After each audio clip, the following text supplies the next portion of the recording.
আসসালামু আলাইকুম। তো দোস্তরা, এখানে 2 রাকাত নফল নামাজ পড়তে হয়। তো এখান থেকে 2 রাকাত নফল নামাজ পড়ে আমরা এখন বেরাবো অন্য জায়গায় যাওয়ার জন্য। তো ওইখানে ড্রাইভার এসে বলবে, আমরা শোনাবার চেষ্টা করছি। দেখেন যখন নফল নামাজ পড়লাম, এখানে কুয়া আছে, কুয়াটা দেখেন, কুয়াটা দেখার চেষ্টা করছি ইনশাল্লাহ। এটা কুয়া,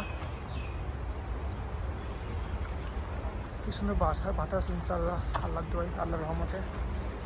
দেখেন কুয়াটা দেখাবার চেষ্টা করছি ইনশাল্লাহ। এটা কুয়া, চারিধারে ঘেরা আছে খেজুর গাছ, কত খেজুর ধরে আছেন দেখেন। আলহামদুলিল্লাহ প্রচুর খেজুর ধরে আছে এখানে। কুয়া इधर वीडियो बनाई কুয়া দেখেন, কুয়া তালা মারা আছে, লক করা আছে পানি তুলে।